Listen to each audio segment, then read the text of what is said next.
All All right. right. Well, I got a quote that we can kick off with, so I will share my screen and then we'll kick it over to you and Gibby to get going. Okay. Fabulous. Awesome. Welcome to week 7 or session 7, everybody. We're going to be doing game management the second week of this.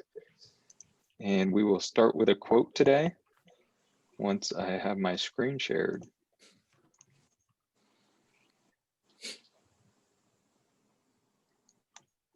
So today's quote is, when you feel like stopping, think about why you started.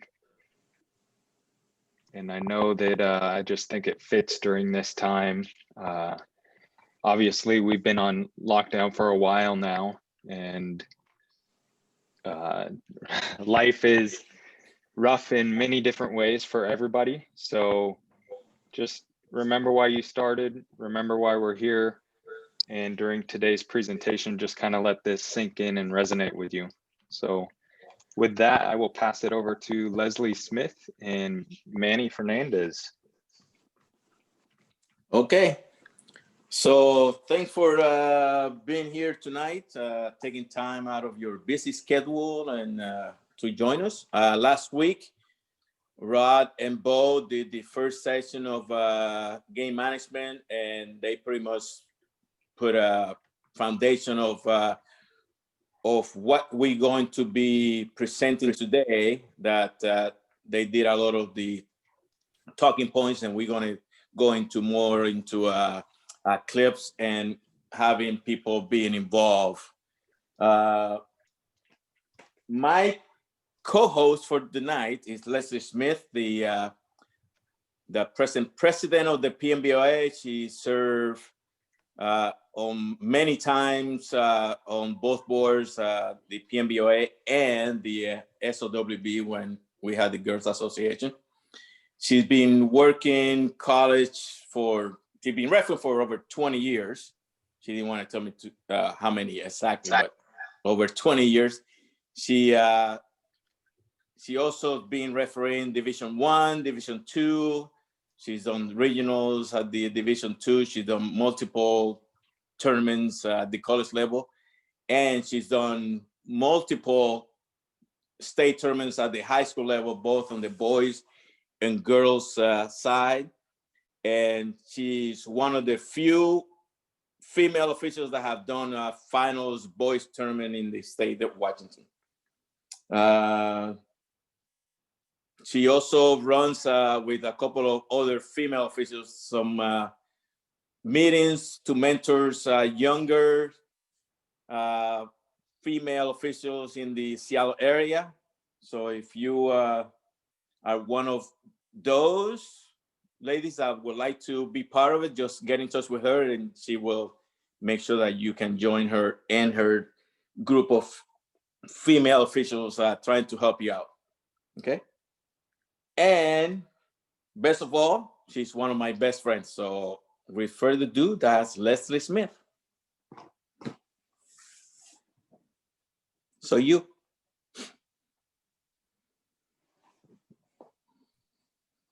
Lezley, you're on mute.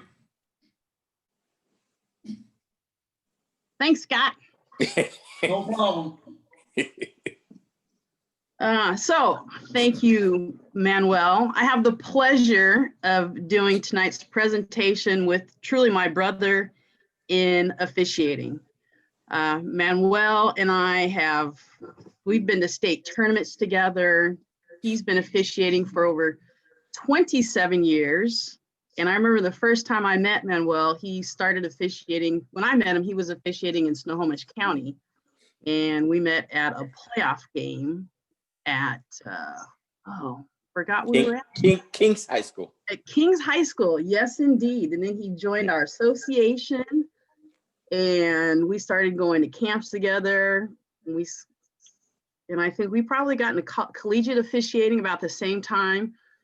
He and I have worked CC ball together, Women's Division III, Women's Division II. He as well has been to several boys and girls state tournaments. He's worked some big college playoff games. And he and I have been running camps together for, gosh, over the past 10 years. He started off running the SOWB camp. And one year they asked for help.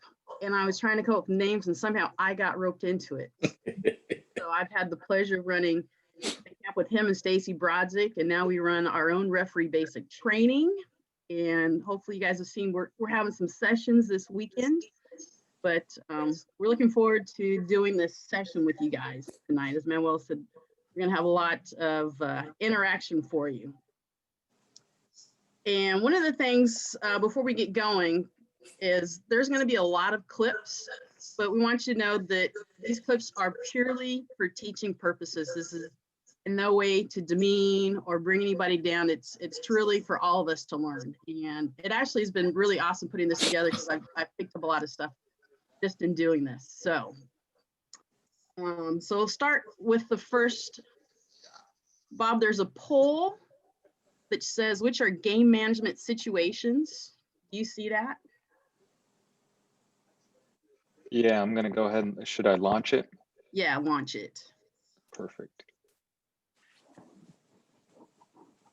And if you guys could, let's see, you guys see the poll?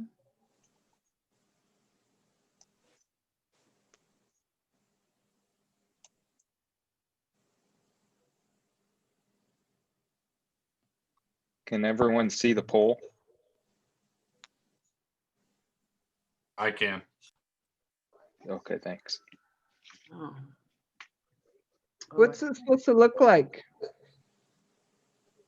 It It's, should have these same questions that you see here. So what we want you to do is we've listed several things that could potentially be game management situations. There are multiple answers, and the poll should look just like the screen that is showing.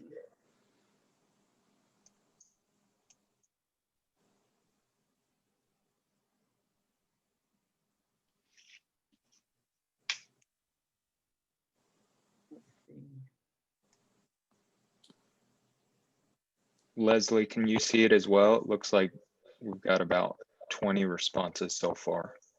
I can't see it, but I'm gonna log in on my tablet Okay. so I can see. Appreciate everyone's patience. This is the first time I've done polling. New experience.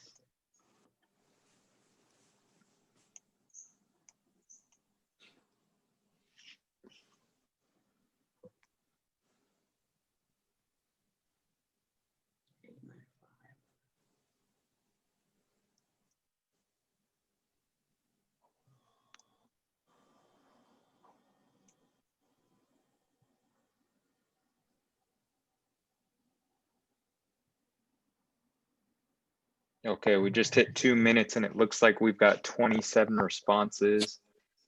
Okay, Do you want me to end the poll? Yeah, why don't you end the poll and why don't you show us the responses?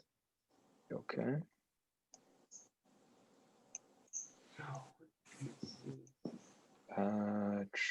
Do I just hit share results? Yep, just hit share results. Perfect. Hey, I can see those. All right. So checking the book. These look really great. I love that. 70 deciding where to go for the post game. So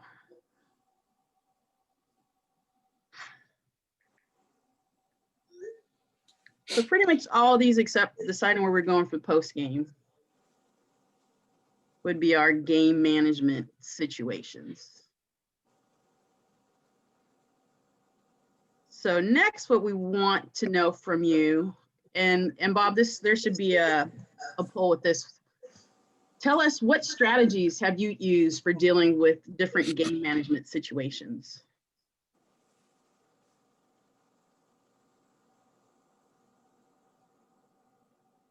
Okay, let me see if I can find that.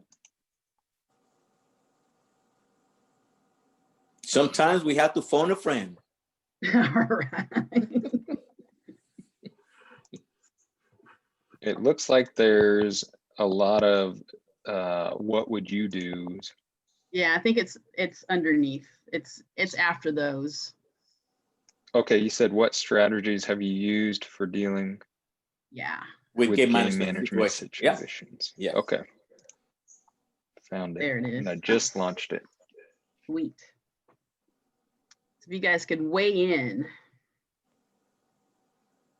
And you might need to scroll down. There's several.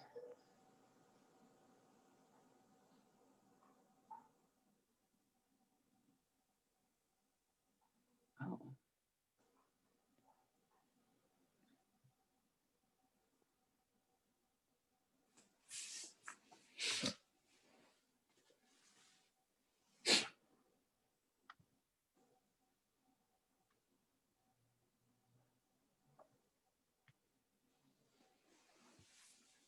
How are we coming on responses, Bob?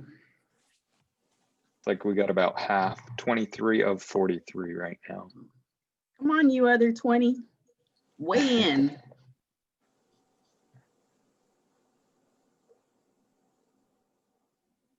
And just to let you know, there is no wrong answers. So don't be afraid of being part of the survey Right. or the poll. Yeah. Right. This is what we're doing just so we can learn from others what they will do in these situations. Yeah, it's a great point.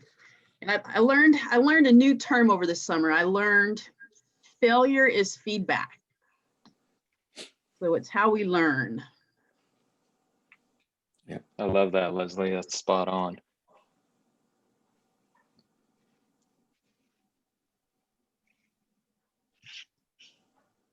Okay, looks that like should be we got 28 out of 44. All right, Yeah. let's just go Just ahead. show it. Yeah. Okay.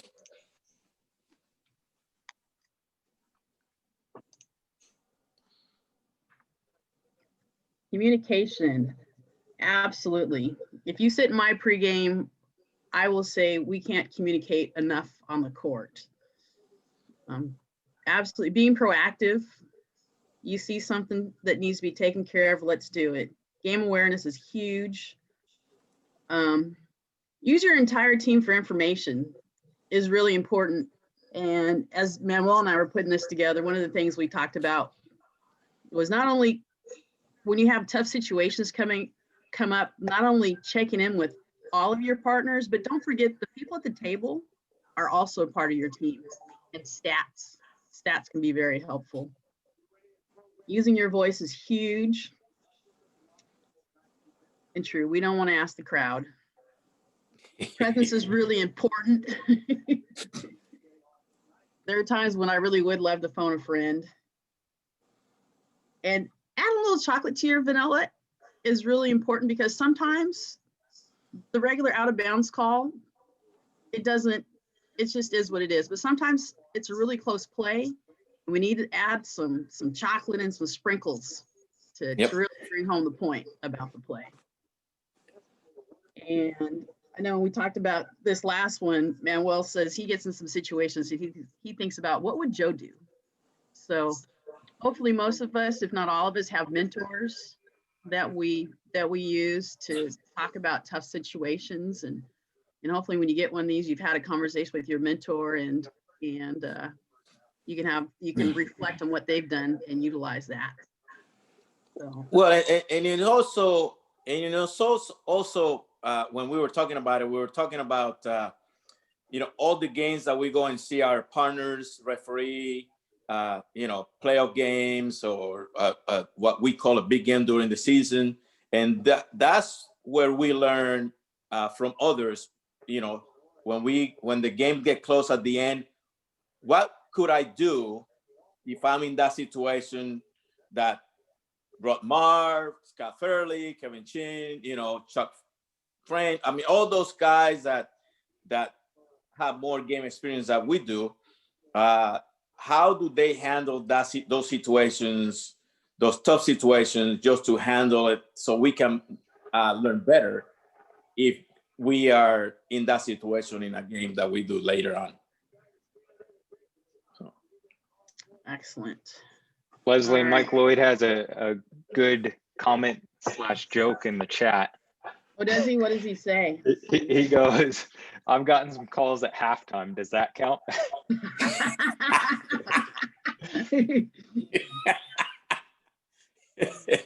Yeah.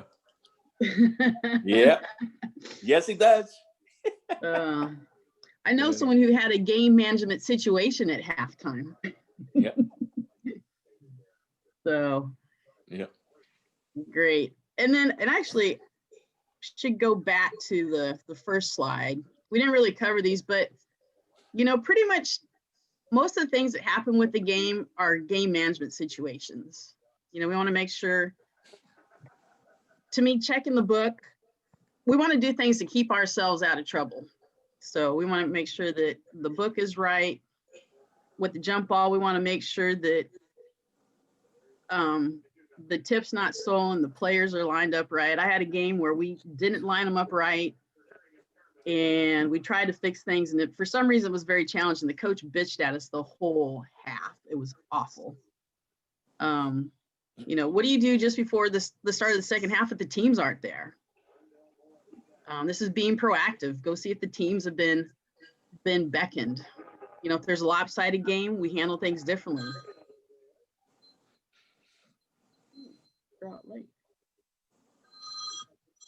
I think we always think about a close game. Meeting the gym manager, they're important to know in case you have problems. We always talk about the 50-50 call. Coach loses their minds. Free throws, we get them set up right so we don't have to deal with correctable errors. So just wanted to go through those. All right. So here's another one. What would you do in this situation? You are the crew chief. At what time on the game clock do you go check the book? Seen a lot of differences with this, and I've been in situations that have made me uncomfortable. So, Bob, can you run that poll for us, please? That should be. What would you do, I number just one? fired it up. Cool. That should be a quick one. And folks, we're just warming up. We're getting to the good stuff.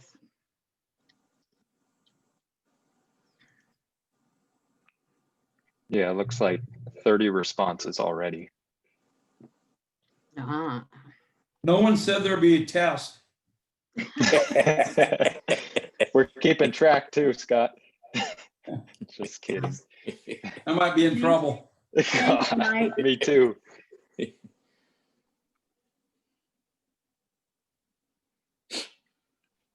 All right, looks like Okay, that's 35 good. out of 47. I'm gonna, yep. All right, let's see what the results are. Oh, interesting. Okay, so curious. So half of us have said at the 10-minute mark. So Too for late. those who, Too late. too late. Late. Yeah, so for those who said the 10-minute mark, why would you say the 10-minute mark? Just curious.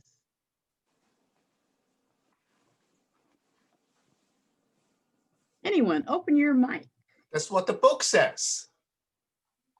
Does it say Isn't the, it supposed to be set at 10? So wouldn't you check like a couple minutes earlier? Because at 10, isn't that when penalties start happening? There you go. Very good answer. Very good answer. That's a great You must answer. have a good mentor.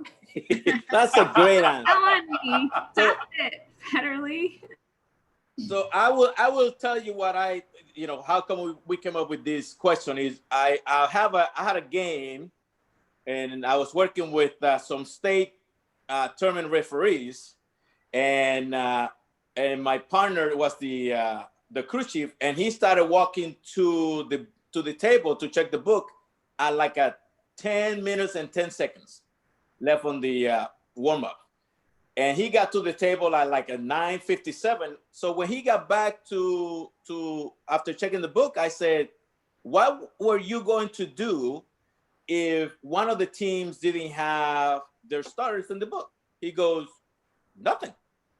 I'm like, I wasn't going to do anything because, I was just going to tell him to put the names in the book. I said, so you are just ignoring the rules? He goes, what are you talking about? I said, well, if the starters for the teams are not in the book by the 10-minute mark, it's a technical foul. He goes, so what do you want me to do? I said, what about going right after the captain's meeting when you have time to see if they're not in the book, at least they're on the table, so you know that the starters are right there to be put in the book. And then if not, you can go and get the team or a representative of the team that doesn't have the starters, and then you take care of that, period. So this is one of the things that we have to do. So start the game with no technical fouls, and we don't have to tell the coach, anything, and then, so it's a good way to start the game on the right foot. Yes, be proactive. Yes. All right. So we're going to show you a video of a free throw situation. And Hey, Leslie, can we go back? I'm not understanding what he's saying. Is he giving a technical or not giving a technical for not the names not being in a book or the starters not being marked? he is going, you should, by rule, you are supposed to give a technical for not having the starters marked in the book. I think, was it Mike? At that 10-minute mark. Yeah, at the 10-minute mark. I think it's rule, Mike, is it rule 2? It's 10-1. 10-1-2. Or excuse me, 10-1-1. Right, but 10-1-1 what is levels are the we stuff enforcing that? before Which levels the- are we not? And what are consistently being enforced throughout our association? So what's the question again? But what levels are we supposed to enforce that, and what ones are we not? Because I'm not going to enforce that for a freshman girls game when they walked in the gym. Oh, no. 5 minutes before, but the clock says 18 minutes, and they're just walking into the gym for the first time. You are absolutely correct. So we're pretty much talking varsity level. Yes. But even at the varsity level, that happens, and there's a lot of times, depending on the school that you're at, the east side is going to be different than in Seattle. Yes, but if both teams are there warming up, at the 15-minute mark, there's somebody, then there is no excuse. There's a difference if somebody's there late because of traffic or whatever, then you have to take that in consideration whether it's a varsity game or not. But if both teams are there warming up at the 15-minute mark, like we're supposed to, then there is no excuse for the book, at least the book not being on the table with the stars marked. And that's okay. And even more Manny, reason, sometimes you have that on stack games too. No, Yep. I'm good. Thank you, though. which is, I would say, even more reason why it's important to go over right after the captain's meeting to get that going so that you can try and round up the book, particularly early season. And sometimes they'll tell you, well, we didn't know. Well, you did know because you've been doing this for 10 years, but get the process going. Now, certainly, if I have started the process and I still don't have the starters at 10, I'm not going to TM because we're trying to get it done. But that's why, to me, the need to go early. But certainly we need to use our common sense that, stack game, they're just trying to get the games in and they're probably working on the book. So as Manuel said, they're stuck in traffic. JV games, junior high games, we're probably not enforcing it, but certainly use your common sense. But varsity games, I think Manuel's point is great. If they're on the court warming up at 15, there should be a book at the table. Right, and just remember this, it doesn't have to be like physically written in the book. All they need to have is to have the roster available and the starters marked. Yes. Yes, that is a great point. Yes. Be in the process of getting it, but as long as I can say, okay, so this is the roster they're using, And Mike, does it, is this true for high school that the roster needs to be submitted? So it may not necessarily be, so like the visiting team could give the program with their starters mark and present that to the home book, and that would count as submitting the roster. Correct. Okay, Yes. good deal. And it's always something, for me, it's important to know, where did they get that visiting team roster? Did they get it off the roster that they hand out at the front door, or did they actually get it from the visiting book? Yes. So Yeah. it's important to know. Yeah. So does that help? I think, was that Randy? Did that answer that question? Yeah, I just wanted to a little bit more elaboration that we're not enforcing that all the time. Oh, no, yes. No, we Yes. want to use our common Absolutely. sense. We don't want to be assholes. Yeah, and like Eighth Mike graders. said, let's say for example, another great example by Mike is that if by any chance you get the roster from the what they have at the at the entrance for the gym instead of from the book, and there is a mishap with the numbers, just fix it. Because that's not the visiting team's fault. It is the person that didn't do their job. The score, that's what I would do. It's not the scoring. It's not, in my opinion, it's not the team's fault. It's the scoring person, the scorebook person, to make sure that they get the starter from the team. The right numbers. And I just thought of one more thing to go along with it. Another thing that we do in terms of game management with the book is I count the number of players that are on the court for each team. So when I go and check the book, there are at least as many, if not more. So if I count less players in the book than I do on the court, that's an opportunity to fix the situation as well. Yeah. So, all right, any other questions on that? I just wanted to add, we actually had this situation at state this past year where a team didn't show up till 10:15, the mark, and they were about to get, teed up on that one. Well, there you go. Yep. And at state, they should know better. Did they get their times messed up? It was a semifinal game, which was actually. Oh, that's weird. They actually. I think they were practicing at a different court and they got stuck in traffic. So. Oh. Cool. Well, thanks for sharing. All right. So this next one is we've got a video of a free throw situation.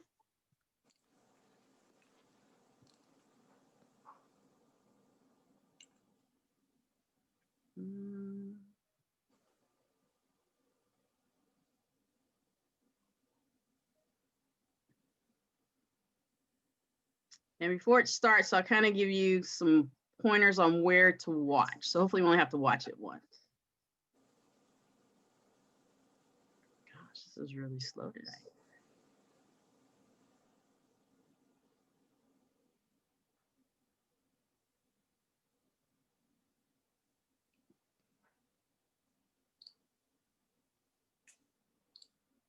Okay, so the sub will come up and provide a situation, and the player here will do something while the free throws are going on. So there'll be, Bob, this is what would you do, number 2, and there's 3 questions that go along with this. So if you guys would answer all 3 once we watch this, there you go.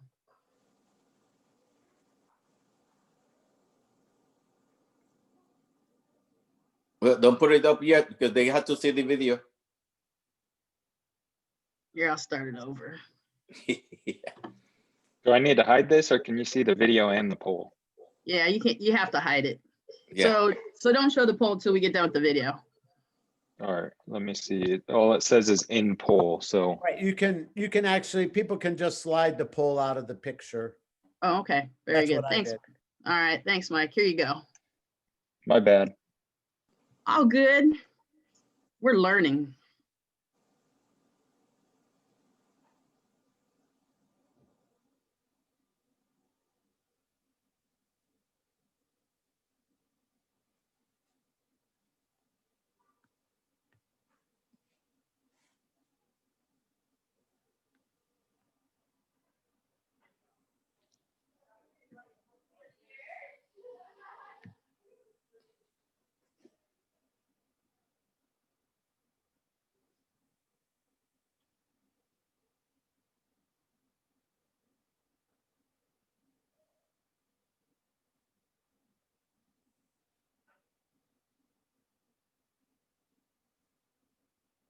So does that all make sense to everyone, what kind of the situation that happened?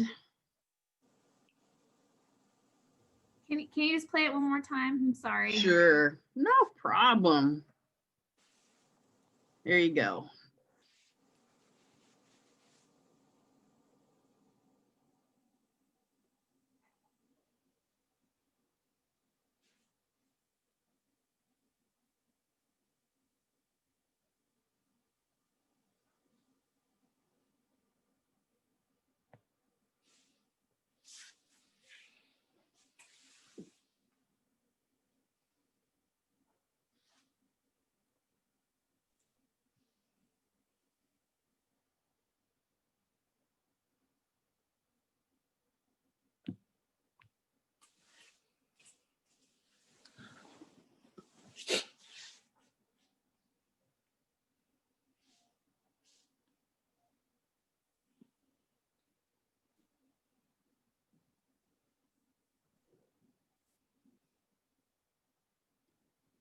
All right, but we can go ahead and run the poll.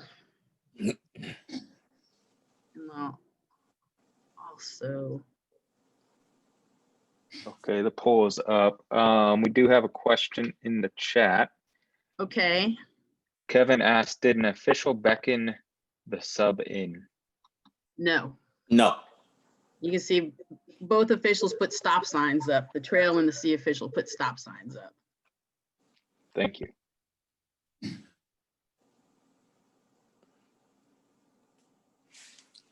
So let's see. We'll run it to that point.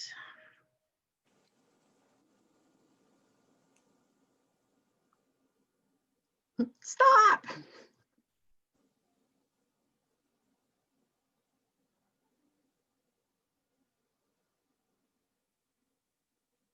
And again, there's no wrong answers to this.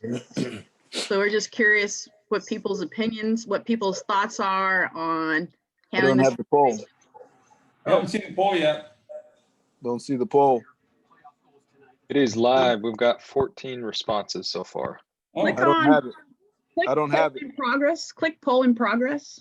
Yeah, above your screen, there is a poll Got in it. progress. Click that and Got it it. comes down.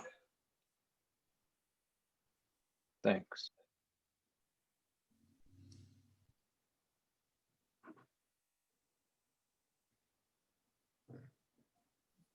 And Mike, I meant to call you about this first question. I hope I did it right.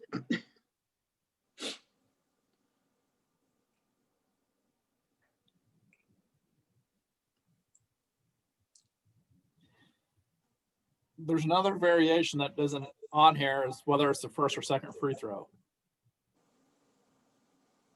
Because that would affect my response also. That is a good point.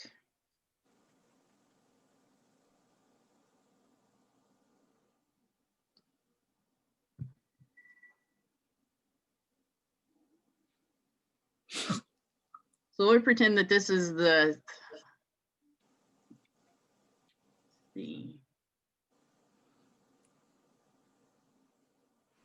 Last free throw. the last free throw, yeah.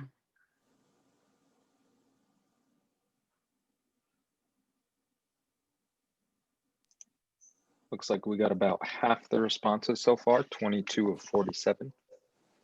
All right, give people about 20 seconds.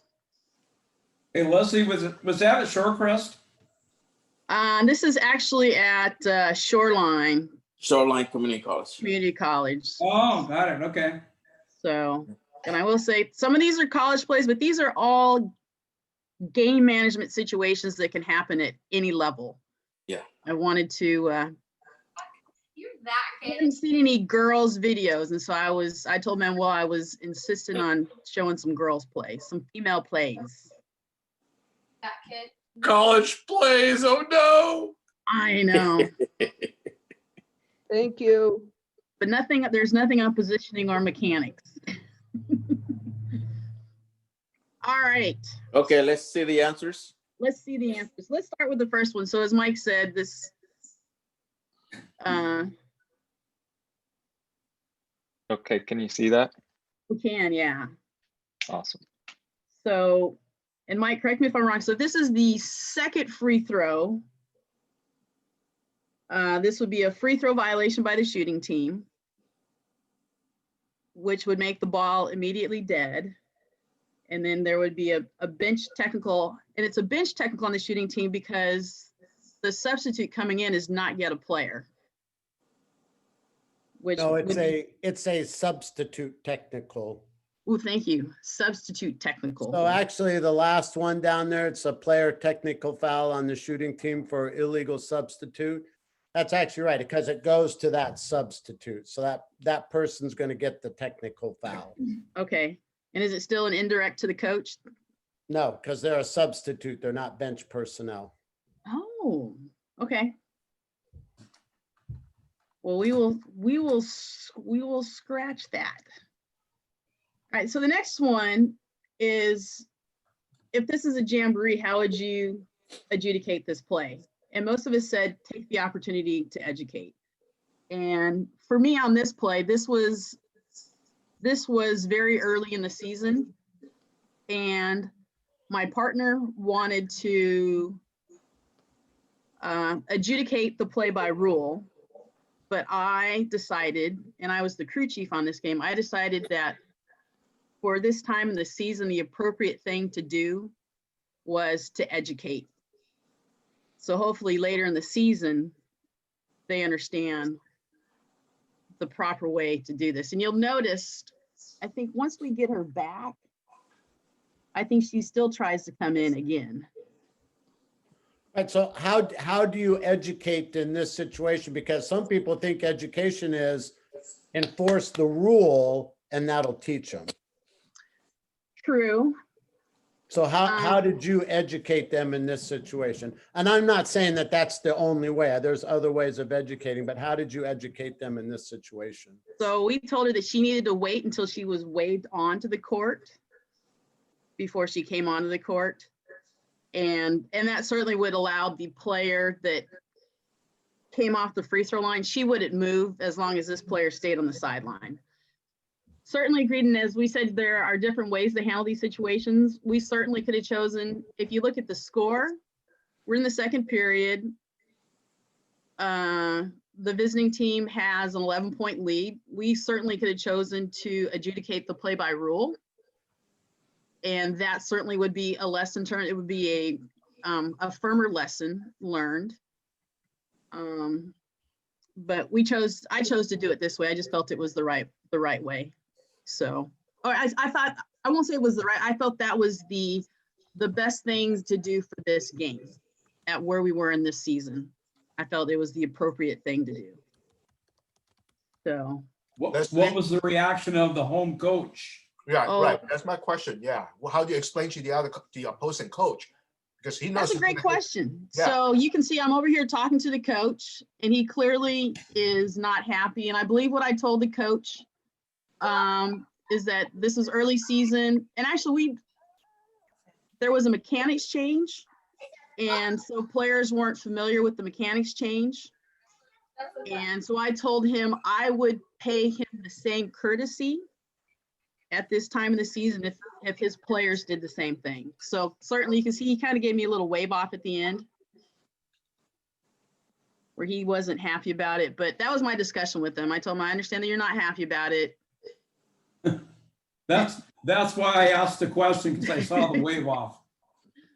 So Well, part of the education too, I think, just telling her not doing it is one thing, but telling her that doing that is a technical foul, I think that helps with part of the education process too. And the coach, right, and obviously he didn't like what you said, and you could have a coach tell you, no, I don't want you to give me the same courtesy. If my player does that, I want you adjudicate it properly. That's what you're supposed to do. And you gave him the response, and you probably didn't even wait to hear what he had to say. You just walked away, is what it was. yeah, I just walked away.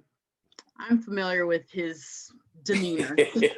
Yes, we are. Hey, Mike, this is Scott. I got a question from one of the panels. It said, so it's a dead ball, indirect tee to the coach, and loss of the coaching box? No. Incorrect. No. Okay. No, it's a player technical on that substitute. So just that person just that player who came on the court, they get the technical foul. Okay, So it's so answer number 4, free throw shooting violation by the team. Shooting team, balls immediately dead, player technical on the shooting team for illegal substitution. Right. okay, thank you. Cool. So then that free throw shooter is still getting her 1-on-1 or her 2 shots. No, because you Right. had the violation. No, because there was, yes, exactly. There But was a as violation she by came on the the, court, you had the technical, which stopped it, and that happened before. No, the other person came off the lane line first. They both kind of came on. They both kind of went at the same time, but I would do exactly that. I would have penalized the player leaving the lane. She's already across the lane. yeah. So there's the violation there. So then you're going to hit them twice, penalize them twice. Exactly. Given the courtesy of only enforcing one of the 2. Yes. No, they didn't enforce any of what happened. Did you guys? It looked like you let her reshoot the free throw. We reshot. We didn't do any. I didn't do any of Oh it. yeah, in this situation, yeah, neither one was addressed. Neither This one. penalty. Neither Yeah. penalty. It was- So yeah. Leslie, did the horn go off for the sub? Is that why she ran on? I can't remember. Let's see if there's audio on this.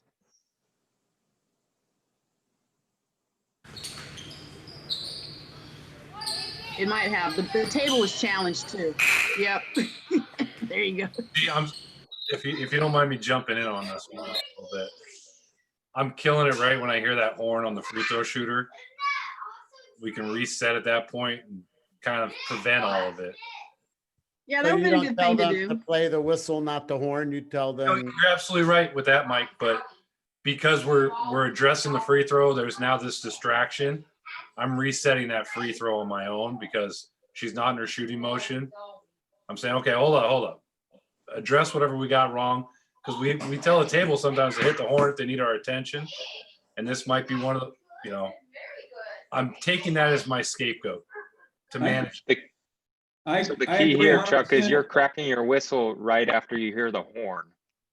Correct. Especially on a free throw attempt, because knowing that that's the distraction thing here that we're kind of missing. So we have that horn go off. I'm going to crack and reset the administration of the free throw. Does that make sense? Yes. So those kids, because they hear the horn, so they're running. They get into their routine. Right. Yep, they do. I like that. It's a good point. And is that Coach Eskridge for Shoreline? I only know his Rodney. I don't know his last name. He's been around long enough to know that, hey, your table's the one that caused that. So we're just fixing it. And there's that one too. Yep. Moving on. That's how I'm going to handle it. Is it even in a freaking tournament game, I think if I'm hearing that horn hit, that's my scapegoat personally. Common sense. I would agree with Chuck there. The key is that we have to crack our whistle, right? Because either Scott or Mike brought it up. Are we going based on the horn or based on our whistle? Well, the answer would be our whistle. We need to crack the whistle after we hear the horn in that situation.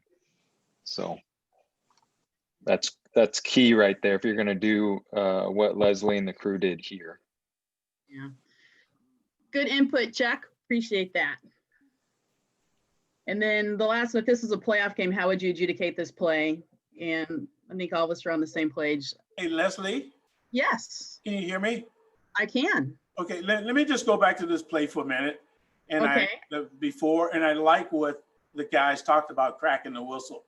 But this is also a situation of it's game awareness. If we understand the game, we got a little game awareness. And that horn went, I would probably crack the whistle. But knowing Bob Holloway, I probably would have ran up there and jumped in front of that girl as if a car was going to hit me. Just to try and calm the situation down before everything happened. I like the fact that we discussed how we would administer if we gave, but I think this is a situation, if we're more game aware and educate, we won't allow those situations to happen. And it goes back to your statement earlier, the things that we can do that can help us during the course of the game so we don't get in situations. And here's one, that can be discussed and talked about. This is the kind of stuff that would happen. So anyway, I hope that was clear to everybody. Thank you. That was good. Thanks, Bob. Common sense. If you can avoid going to the book and going through all those gyrations, you know what? It's like the messy ball you give at the free throw line and they drop it and you go back and you pick it up like it's dust on it. Right. That would be the example. Thank you. Yep, that's good. Thank you. Any other Leslie, questions or comments? Leslie, what would you have done if the substitute ran on the court and the player on the line didn't move? You would have just sent the player on the court. I would just sent the player back. and told Right. her So she'd then have why to are you going to wait. penalize them for a technical? Why not just penalize the violation, the lane violation, and give the ball to their team, and then break the sub in and let them make their switch? So Again, are you I'm so still stuck on why are we penalizing them twice? One of the two situations happened before the other one, and you need to only penalize one of the situations. So if we're talking about by rule, so, and I guess, again, it's a game management situation. So if I'm going to adjudicate by rule, then I can penalize for an illegal substitution and give a technical foul for the situation. But then I can also choose to send her back, stop her and send her back. And so it would be just a choice, and it would have to depend on the game situation.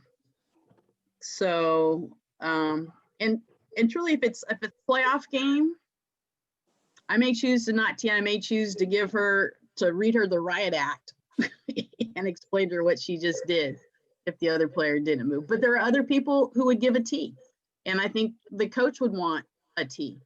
So I think every game is different, and you have to, I think, as Bob said, game awareness is important in determining how you might adjudicate situations that happen. I So I get don't that, know. but my problem is you're penalizing both situations. One of the things happened before the other. She stepped on the court first, and that immediately made the ball dead. So then the lane violation didn't make a difference. Even if it happened approximately the same time, one of the two things happened first. Right. What The my opinion.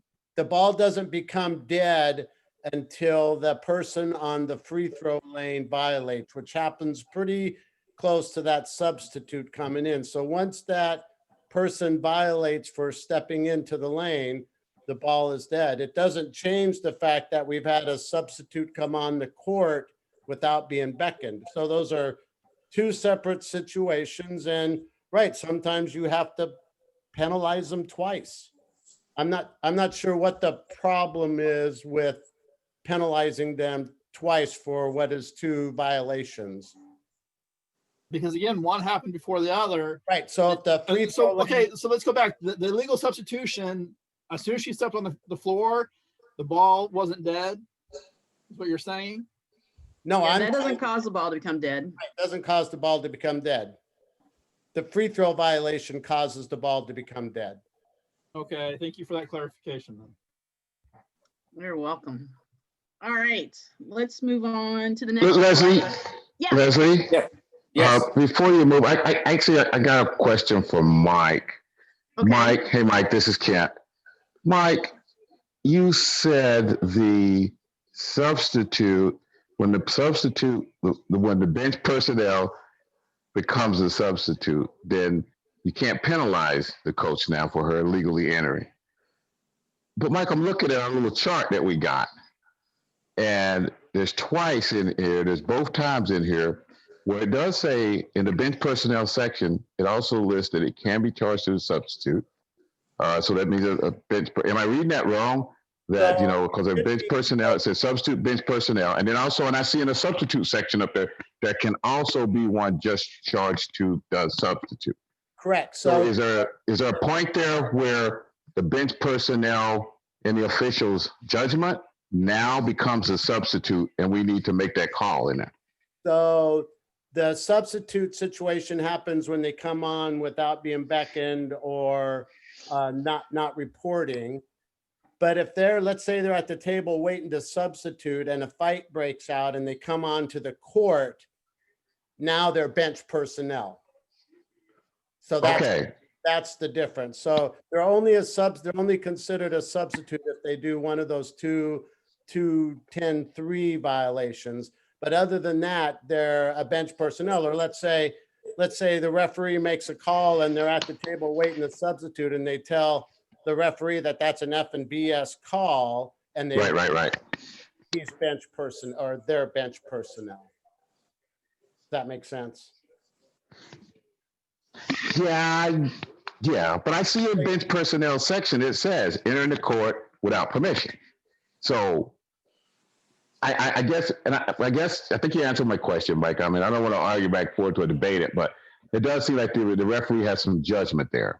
As when that person, there's no automatically when they get up and they run down and they sit and get to the X where they're supposed to be in front of timer. Now they're been, there's a judgment. We get to use our judgment in there for when you think that's happening. There's a separate section for substitute technical 10.3.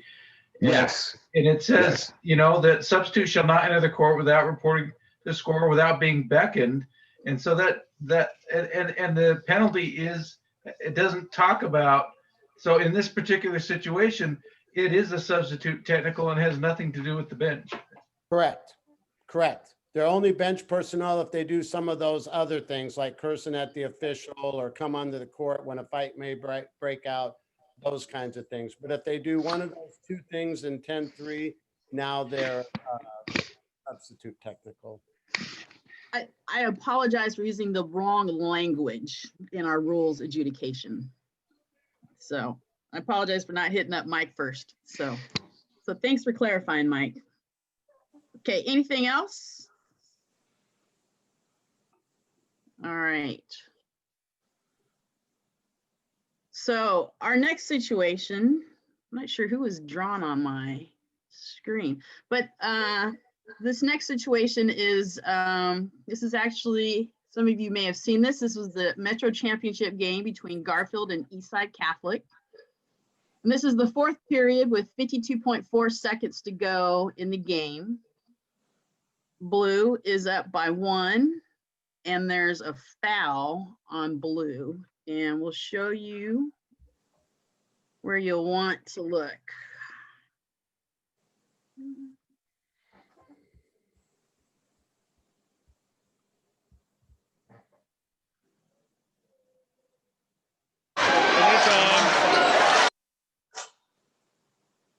So the play, let's see some.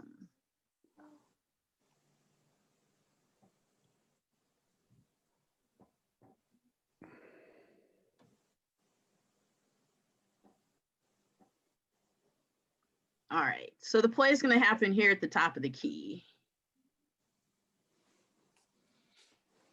Uh-oh.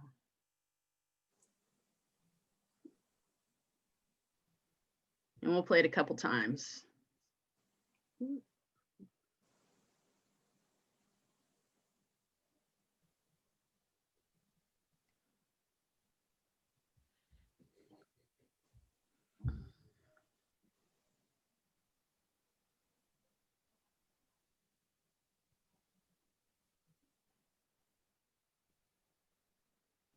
All right, everyone good?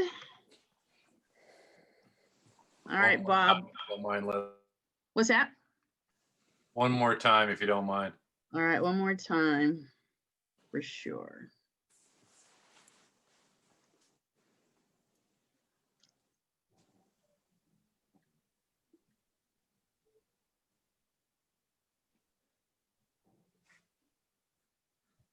All right, Bob, poll number 3. I think there's 3. Is this a 3-part? This is a 3-part. Okay, perfect. Should I go ahead and launch? You can go Or do ahead we and want to see launch. the other two? Perfect. Okay.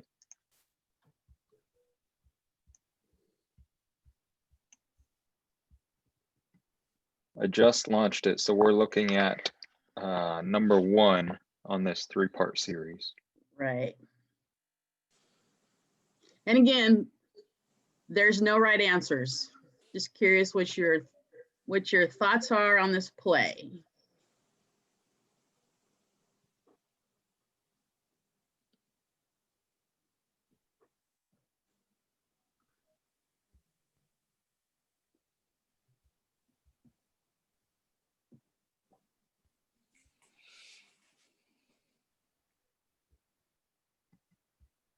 play again, just so we can watch while I'm trying to answer these questions? Thanks. Sure.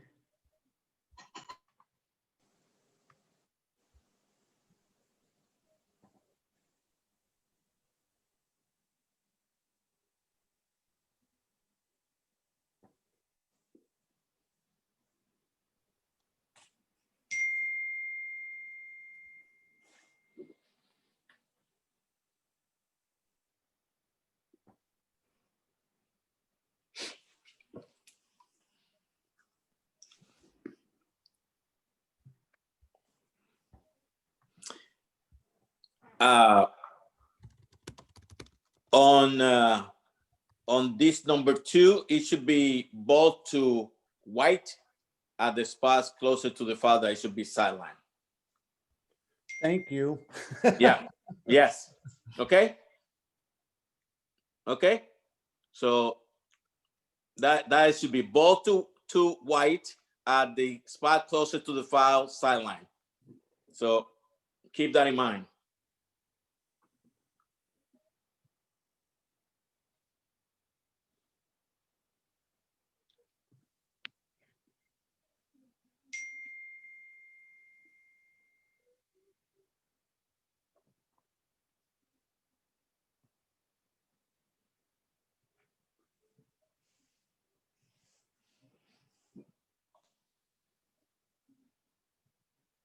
All right, how we coming, Bob? Does that mean the first option for number 2 should say ball on the baseline to? Never mind. Looks like we got 17 of 45 right now. So should option 1 say ball on the sideline to white as well? Let me see if I can. I submitted mine already. Yes.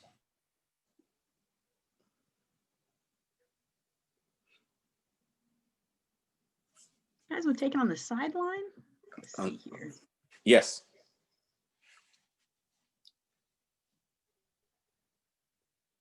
Sideline. Yeah, I guess so. Yeah. So Yeah. they all should be sideline. I was thinking it happened more in here.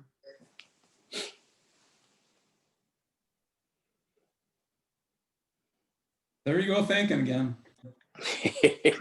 God, what's wrong with me?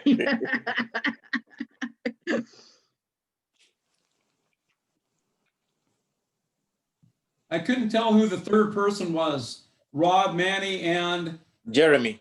Jeremy. Okay. Thank you. Lazowska. Lezley. Yeah.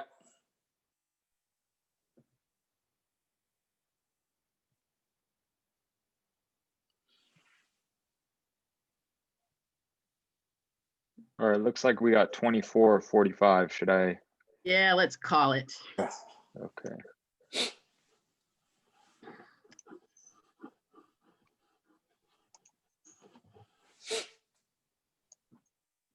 All right, Gib, take it away.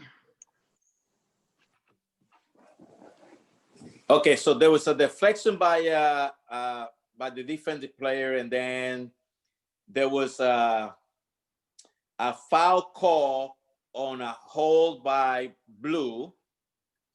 And our conversation that we had was, when we sent the teams to the bench, was whether there was a tug of the shirt that watching the video later on, we realized that there was no tug of the shirt. And then if at that moment we're trying to figure out if that actually that intentional foul would have fit the game, and we said no. So then when we were huddling in to decide what we were going to do next, then the question was, did Garfield have control of the ball when the foul was called?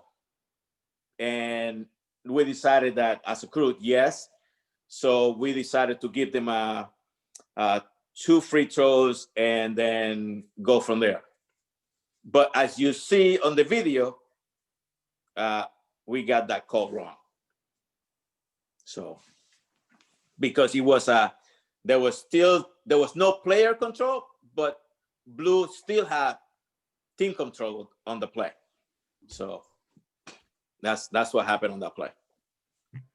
And then when we got together, we talk about all that other stuff, shooting free throws, who was going to shoot, and then we explained that to the coaches.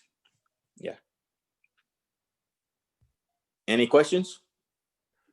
So in the end, the adjudication should have been sideline throwing to white team nearest the spot of the foul, Yes. like where the trail is ending right there. Yeah. That would have been the correct call after watching the video. Yes. But you guys didn't call this, correct? You didn't? No, we did. Nope. There was no signal. All Rod did was just call a foul. Can I jump in here? And then we got together to see what he had, and we send the teams to the benches. Then we got together and decide, okay, what is that we saw in the play and blah, all this stuff. Yeah. Rod? Yeah, I just want to say, like, Manny is being very generous by saying, us as a crew out there, we are definitely a we. But that conversation was Manny saying, was there possession? And me trying to replay that in my mind, because it kind of ends up towards me in my lap. And me thinking that there was, and Manny questioning me, are you sure? And so he's there as a great partner challenging me on that, and I still got it wrong. But that's what a great partner does. He comes with his information, and he kind of has a back view. So Manny later said that he wasn't 100% sure, but it looked like maybe there wasn't. And so I thought that was just a great move there for us to be able to stop and talk about it, and for him to say, look, consider this situation. And at that point I hadn't. So big kudos to Manny. That's great partnership and great game management on his part. And I still screwed it up. Thanks for sharing. Well, we went with the information that we had, and that's all you can do. So, Yeah, and I think that's a great point, Gib. You have to go with the information you have. You can't kind of make up what you see, which is, I had a really tough situation, which is how I got to what we have in here. Ask partners, what did they see on the play? I think when we ask partners, what do you have on this play? It doesn't allow us to replay the play, but when we ask them, what do you see on the play? It allows us to, if someone only sees certain pieces of the play, it allows us to reconstruct the play and come up with the proper way to adjudicate it, as opposed to what is your call on the play, that kind of pigeonholes us somewhere and maybe doesn't get us to the best answer for the situation. I would also say that this play was very challenging, and it doesn't even approach the top 10 challenging game management plays that we had in this contest. That is true. It was not, it's not even in the top 10. So we had the other two also. They're coming. Yeah, they're coming. So anybody else have any comments, questions about this play? So can you go through the answers to the questions? Yeah, it was hey Bob, can you put that poll back up? Yeah, let me find it here. Because I didn't save the answers, but let's see. Okay, So what was the first question is, what should it be called? So it should have been an offensive foul on Dark. Team because Team control foul. Oh, okay, team control foul. Yes, team control. Yeah, team control foul because although there is no player control, it's still team control. And then the second is ball to White on the sideline, spot closer to where the foul was occurred. And then when we got together with the crew, then we discussed status of the ball. We look at how much time was on the game clock.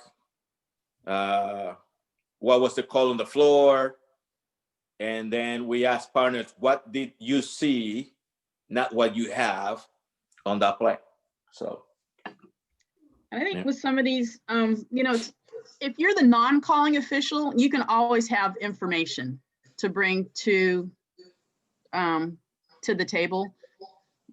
So anytime there's a whistle, we all should be looking up at the clock to know the time on the clock, time on the shot clock, where did the play occur, so we know where things are supposed to happen. And if you're really good, I know people who also get the numbers of the two players, because as we're talking, heaven forbid we lose the numbers of the players. But if someone can have all that information, that can be super helpful. Knowing the call on the floor is important. We've been through asking partners what they saw in the play. So. And one point about ask partners what they see on play. If I ask you what do you see on the floor and you don't tell me, you better not tell me when we get to the locker room or when we have a beer after, because I'm gonna be pissed off. If you don't tell me on the floor, then you better take it and keep it quiet for the rest of your life. So. And certainly it's okay if you don't have information. Yes. If you don't know what you saw in the play, certainly say, I do not have any information, because that's good to know too. But we don't want anything made up. We don't want you taking it to the locker room. You take it to the locker room, you take it to the grave, that it doesn't come out. We want all the information to come out in the court. Yep. Because we're ultimately there for the players and to give them our best and to get as much information to come up with the best call that we can for that play. So. All right, anything else on this one?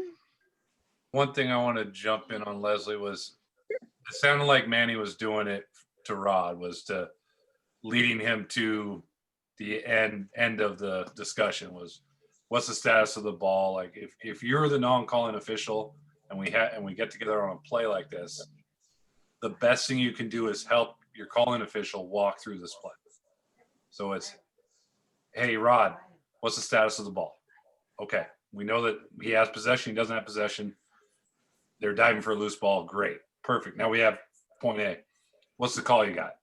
Well, he grabbed his jersey. Okay. Do you think we got to, raise it up to an intentional, or do you have a comment with that? Okay, great. So, and now our third, like Jeremy can come in and say, perfect. Status of the ball was this, like you said, Rod, that helps bring everybody down. If our non-calling guys can help piece the puzzle together for our calling official.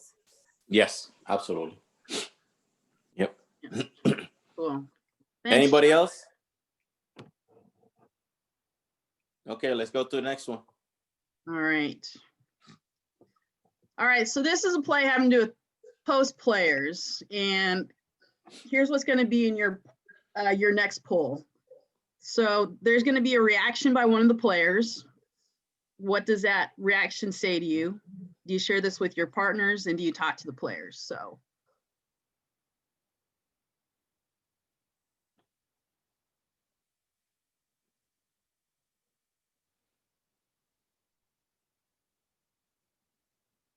And this play is going to occur up here.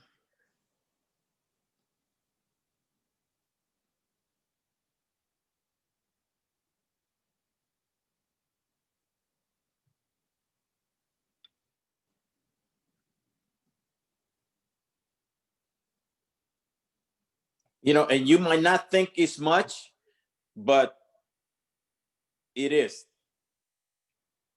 So we all see what happened? All right, Bob, run the poll, please. All right, the poll is live.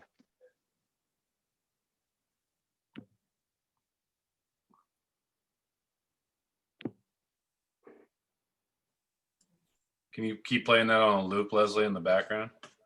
Sure. Anything from you, Chuck? I looked away from my kids and I forgot to look at the play. Yes. It's kind of blurry. Is it? It Yeah. is. It looks great on my screen. Yeah. Here, let's see something. Let me slow it down a little bit. See if that helps. Okay. God, that's crappy.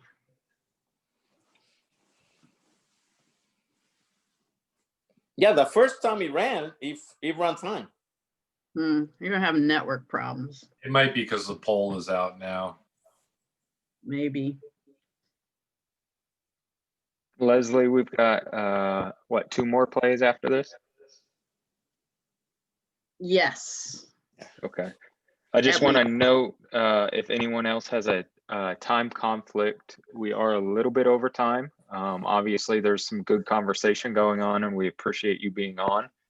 But we do want to be respectful of your time. So if you need to drop off, feel free to do so, but we're just going to keep rolling. Yes. Thanks, So Bob. again, Yep. everyone. Yeah, thanks, Bob. Thanks, Bob. Bob, are you Yeah, I taking did. roll of who's here? Yeah. Yep. I did a terrible job of keeping track of time on Zeke and I's presentation. So I'm trying to at least peek at the clock every now and then. Yeah. And Gibb and I figured we got carried away. So we figured for those who can stay, that's great. We will stay because we're kind of junkies. And for Yeah, those this is who perfect. need to go do other stuff, we totally understand. And you can catch the rest of this up on the PNBOA webpage. So why don't we show the poll results, please, Bob? Okay. Should be shared. So, yep. All right. So I agree with most folks. To me, when she received the pass and she kind of gets her on her arm, and then she goes, "Get off me!" I went, whoop, my attendants went, whoop.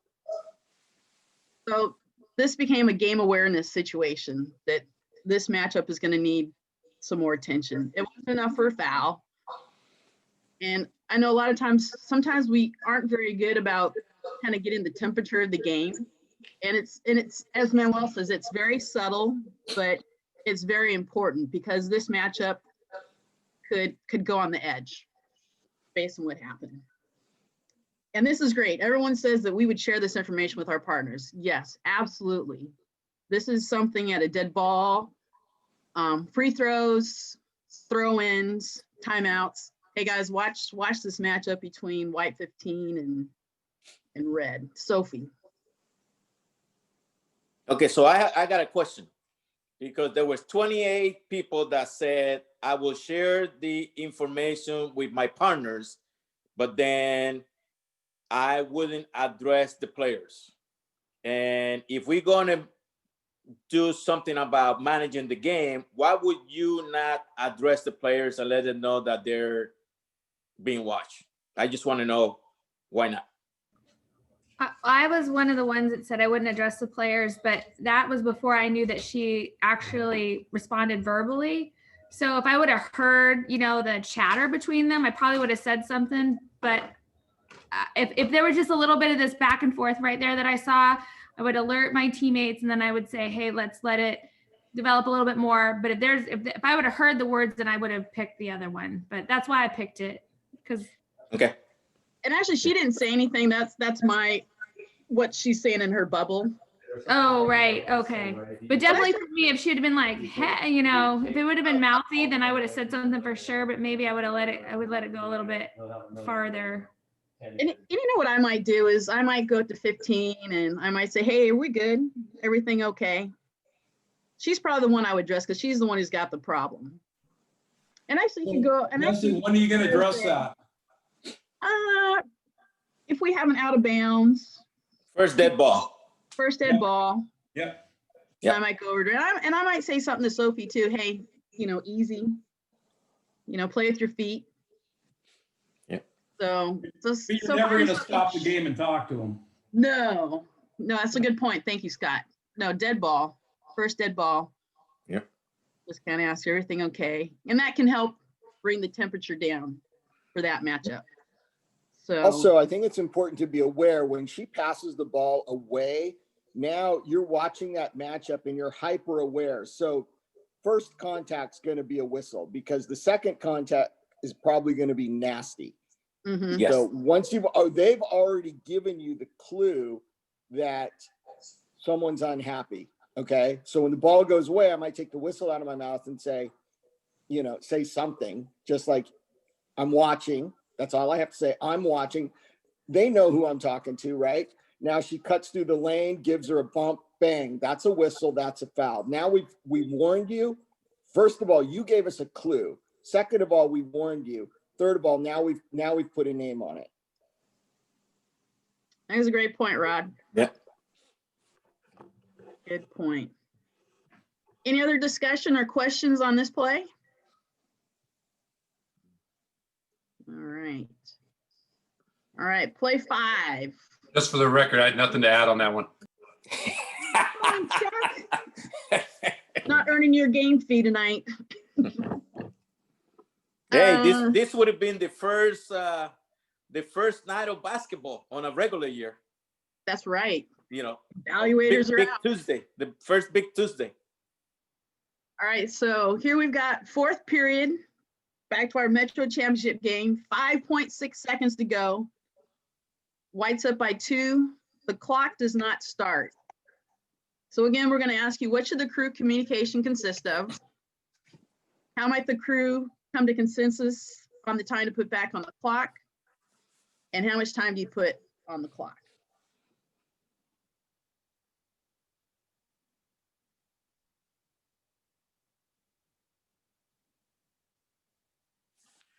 Rob, I told you that we were not done with this game. All right, here we go. And to be fair, just so everyone should know, we'd had clock issues all night. Yep. And the game before too, the girls game have clock issues too. Yeah. All right, here we go. So, what was it playing? There we go.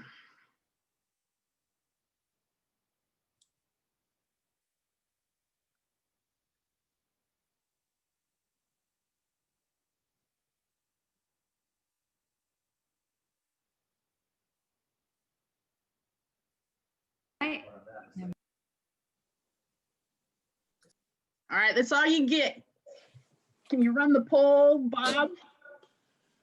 Because we're Yeah, just launched it. Great, thanks. I did see the lead on this play pull out a stopwatch. It looks like after he chops the clock. So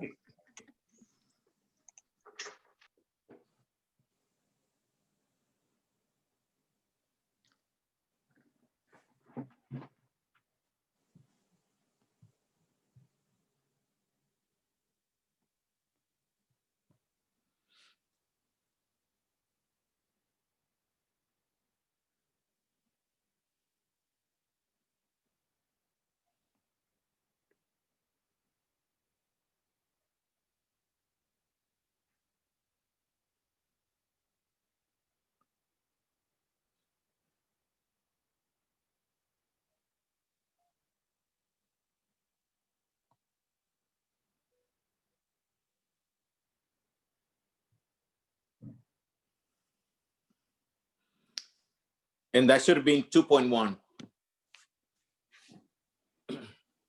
But How much time was on the clock to start that play? 5.6. Okay, thank you. Yeah. Come on the poll, Bob. we got about 10 answers so far. Oh my gosh. We'll let it climb up to about 30 and then I will share. Okay. I'll be patient. How about the travel call on White on the inbounds? That's extra credit, Scott. Okay. Yeah. I didn't see that on the poll. Oh, on White? Yeah. Yeah, he did. I was like, ooh, travel. I can come all from my seated officiating seats. I would have never seen that at the game, but I can see it on the video. You and me both. Okay. What do you mean by White? White what? What do you mean travel by White? White travel. When they inbound the ball. Oh, yeah, but we're stopping the clock. We know. I know, I'm just giving you crap. I was trying to be funny. I'm like, what? I'll take it personal. Okay, no, I'm trying to run that again. Run that again because I didn't see it. Run the play again, you'll see it. I know. Oh, yeah, well, I'm looking now.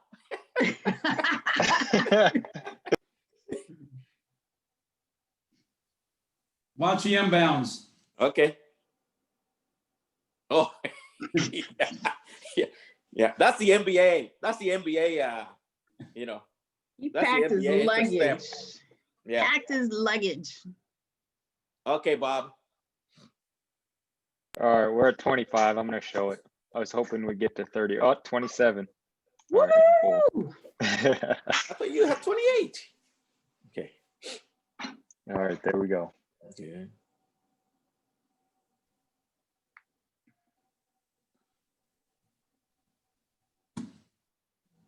Who said what kind of beer we'll be drinking post game? Was that you, Chuck?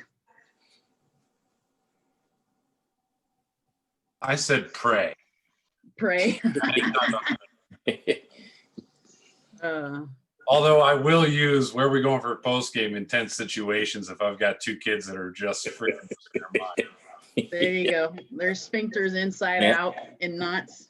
All right, Gib, take it away. So you see the results? yeah. Ask if anyone has definite knowledge about the clock. That's the number one thing, but you know, and then confirm all the potential resources that could be used to get knowledge. And what is the restart? And we did a good job with ours, you know, between our crew, but we didn't use the other team that is the table to get information about what time did they have. If they had any idea how much time was left, we didn't do that. How the crew came to a consensus? Well, we just replay the play in our heads and try to come up with the closest time that we could come up with, and experience had a lot to do with it, and having great partners. I tell you, having great partners make a big difference, because we were calm and collected, and we didn't freak out or nothing like that. We just had a very nice conversation about what we're going to do next, how much we're going to put on the clock. So, and then, yeah, actually, we put down 2.1 on the game clock. Yeah. Do they have stats at this game? No. Mm. Well, you know, yeah, we didn't go to the table. We didn't use the table at all.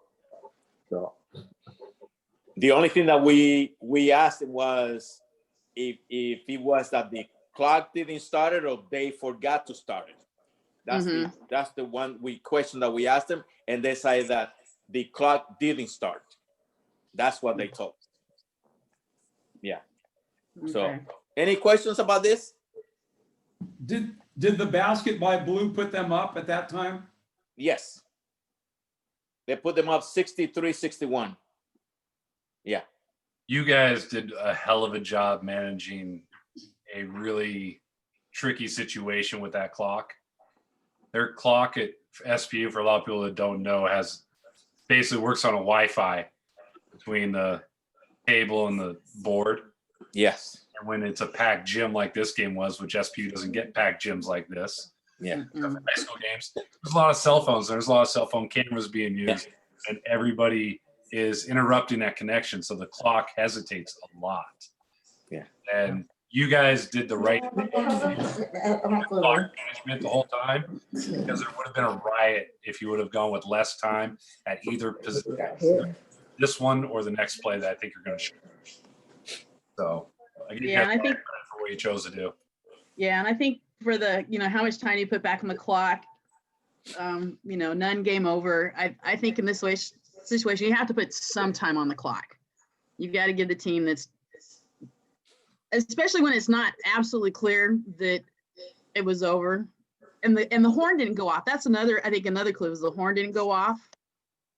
Well, actually, clock didn't start. But my point is, you got to put some time on there, and I think you can kind of piece the play together and kind of run. I think if you talk the play out and be your own replay equipment and assess, the ball comes in, it gets caught. He does a step back dribble. How long does that take? And he shoots. So it's a pretty quick play. which probably didn't take 5.6 seconds. And so I agree with Chuck. I think the crew did a really good job. Even when I was at the game, I says, oh my God, I timed it because we had recorded it. And the amount of time they put on was actually pretty spot on to what it should have been. So I was counting as the lead when the ball came in. I was counting mentally because we'd had so many clock issues. So I was trying to make sure we at least had a good guess if it happened, and then it did, and then it happens again once more. and that is great. And that was something Manuel and I talked about. So the fact that you were counting, I think, is an important lesson learned, and I think that all of us should put in our toolbox, because things happen with the clock. I've been to places where you go, this is a great table, but all good tables can have bad days, and then we find up in these challenging situations. And so if we can do something like what Rod did, that can be a great backup. Absolutely. So, anything else on this one? I don't understand. You have definitive knowledge of the time. How are you guys just going to guess how much time expired on a play? Estimate. Well, what we did was pretty much replay the play, and pretty much at the end, all you do is guessing, because you have no idea about the 0.3 or 0.5. I mean, at the end, it's all a guess. But if you can replay what happened during that play, going on experience about games that you had before, that's how you piece the time together. Yeah, because I think I would probably talk about, if we sit here now and I go, we'll give the ball's thrown in, the player catches it, he takes 2 dribbles and he shoots. Does that take 5.6 seconds? And we would go, no. Yeah. So we probably go, okay, if we were to count it out, the play, we might, to me, I would say maybe that takes about 3 seconds.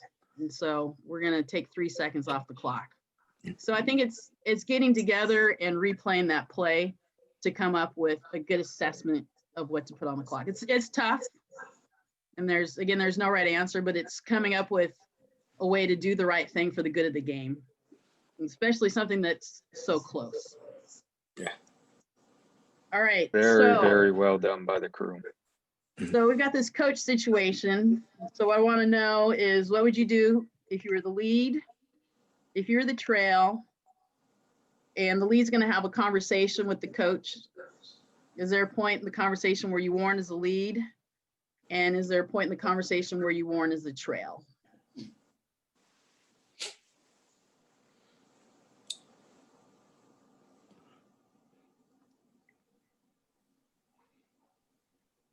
And the play is going to occur at the other end of the court.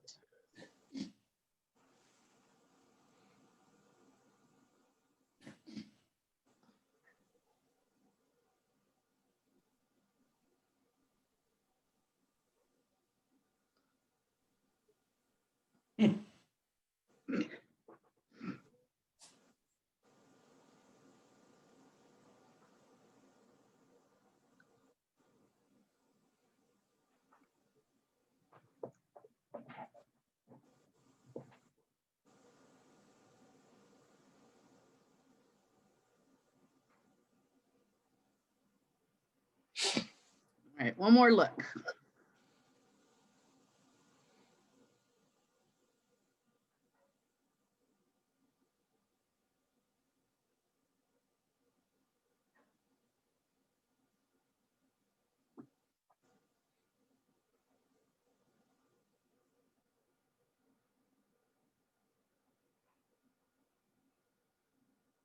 All right, polls up. What would you do, as John Quinones says? Again, no right answers. I should say no wrong answers, no wrong answers.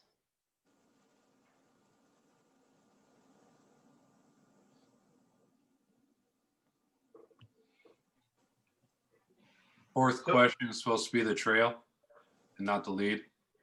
It is. Yes.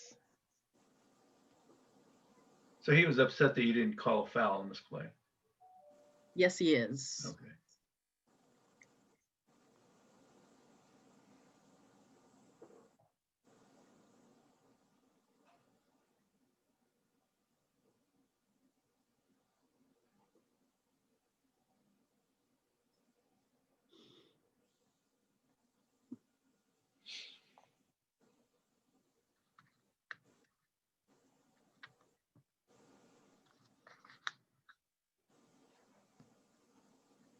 We made 20, Bob?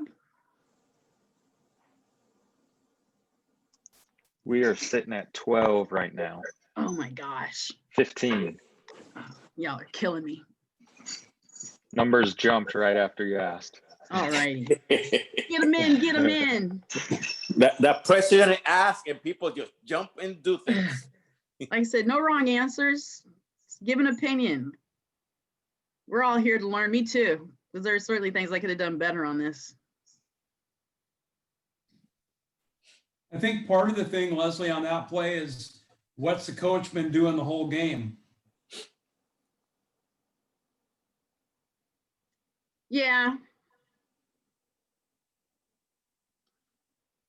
Yeah, But and we got actually 22. he was I don't even remember. Obviously the second half, but he had not been warned yet, so it means he's been pretty good. Yeah. Please run it again. All right, one last time. Thank you. And that this kind of ties in with what Scott just said, but Holloway said, let's educate and discuss on game awareness as well.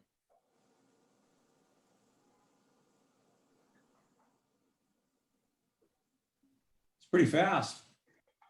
Yeah.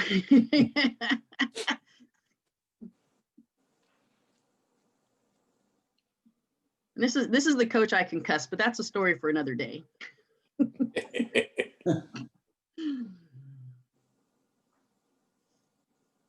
All right, so you can I'm see gonna on this. trust that you can handle the situation, Leslie. So coach thinks there should be a foul in this play. And let's see, how would you handle the situation really?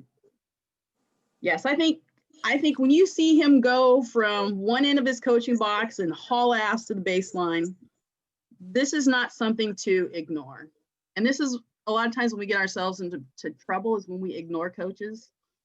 He needs to be acknowledged. He needs to be addressed. We certainly could warn him. We all have different lines, and his reaction to this play may not be seen to some as sporting, the way he hauls down the court, and to some they might just whack him. But for sure, he needs to be acknowledged. And the trail, I think if the trail had an opportunity, if the lead isn't acknowledging, I think the trail certainly should acknowledge the coach as well, because they certainly should see the coach running after my partner. And we always want to have our partner's backs when our partner's back is turned to the coach. We don't want to leave our partner hanging. Is there a point in the conversation where you do more than acknowledge? And I really wish I had warned him. I'm kicking myself in the pants. Matter of fact, in the moment that I didn't warn him, because I went over and I addressed him and he's not happy. And I'm explaining what I saw on the play. And then I turn around and leave. And then he says something again. And right there where I turn back, I should have warned him, because what has happened is he's gone from a reaction to the play where he runs down the baseline, and I've acknowledged him. And now he's turned to a planned action where he wants to get the last word and say something extra to me. And so when I turn back again, I should have warned him. And I think that would have been an opportunity for the trail to have warned him as well. So I turn around and I hesitate. Actually, I turn back again, and this is when I go, God, I should have warned him. So Lezley, what your partner came over to say to you? You know, I don't even remember what she came over to say. Let me see if I can. Yeah, Because I can't remember. it looks like she's saying he's getting out of hand or something, because he pointed. She might be pointed at saying, him. Oh, and maybe she might have said, are we good? Did you warn him? She Yeah. might have asked if I warned him. Yeah. And I should have warned him. Okay. So, I don't think that's very good partnering on your centers have to come in and, you know, hey, did you warn him, or point at him and say, hey, that's enough out of him? Like, you're a pretty decent official, Lezley, from what I remember, and I don't think you need anybody else pulling up your socks for you. I appreciate that, Chuck.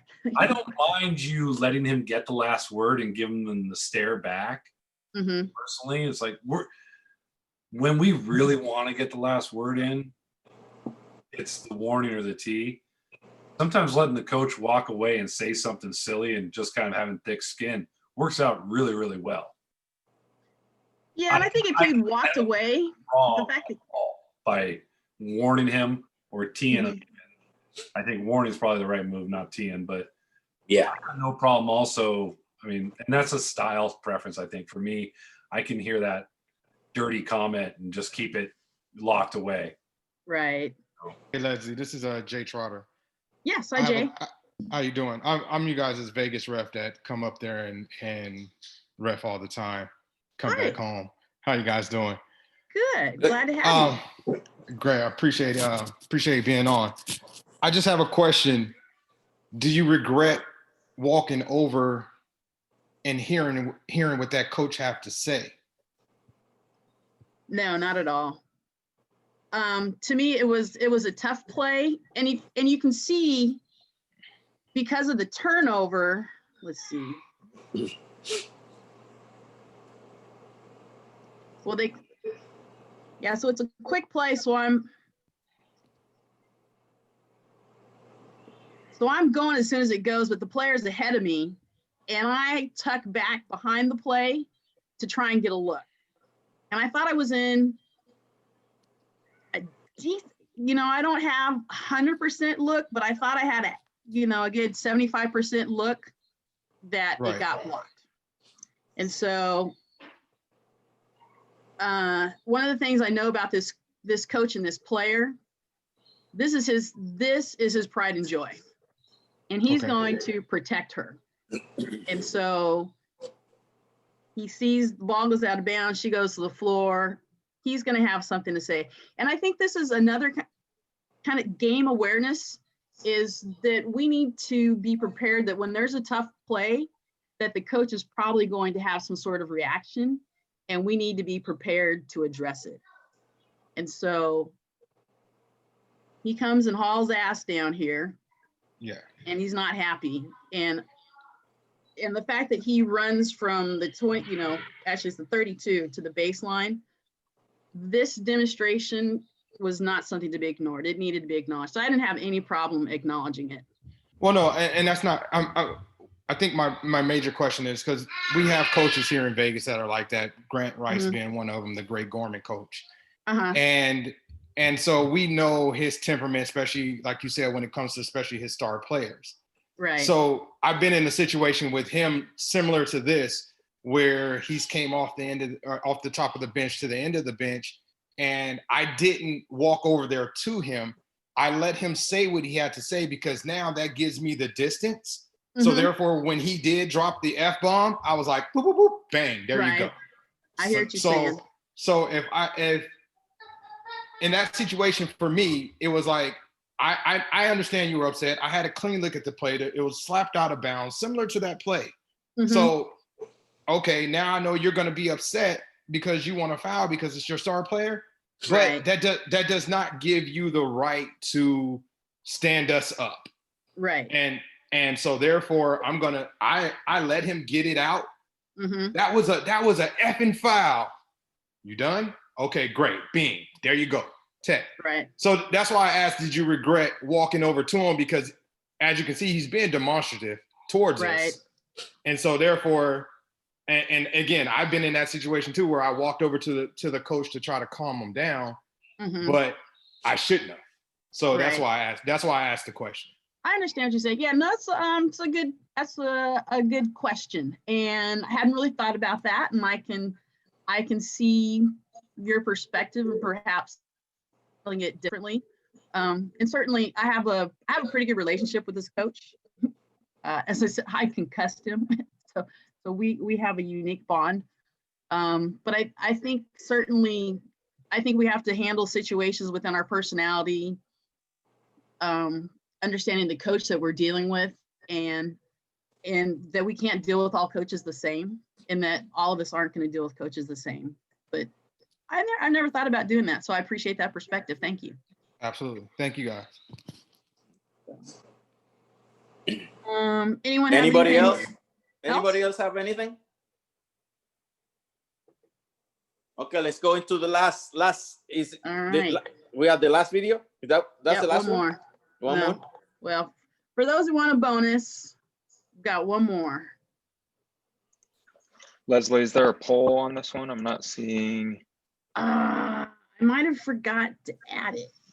If No there's worries. So Maybe we can try and use the chat a little bit for yeah, we'll use the chat for engagement this here. one. Okay. So so this is going to be similar. This is in the fourth period. Tip on the entry pass. The clock does not start again, and I believe there's 2.1 on the game clock. Yes. Oh, I didn't want to do that. Crappers. Oh, but it'll play. 2.1 seconds.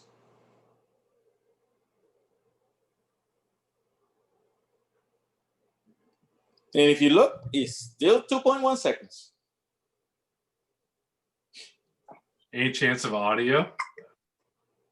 Sure. Ask and you shall receive.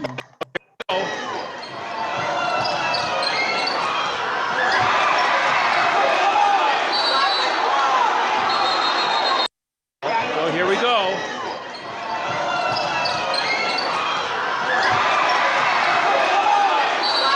All right, so in the chat,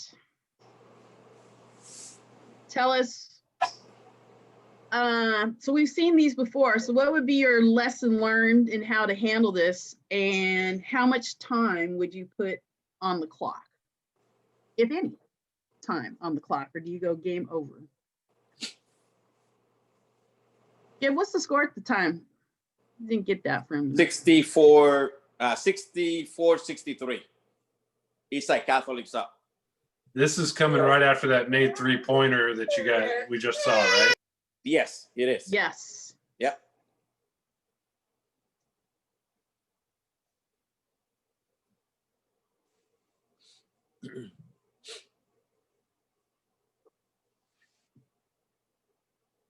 Fire the clock person. And just to let you know, these people that do the that were doing the clock at the table, the whole group, they've been doing it for years and years and years. They do all the here we go. Metro and King playoffs. So I mean, they're very, very good and knowledgeable about everything. So just to, like we were talking about before, just because the people are good doesn't mean that they're gonna have a great night that night, or that the equipment is gonna be good that night. Let's see. Someone would take 0.5 off, fire the clock person. The ball went out of bounds after the tip. Someone said put 1.5, white ball in the inline.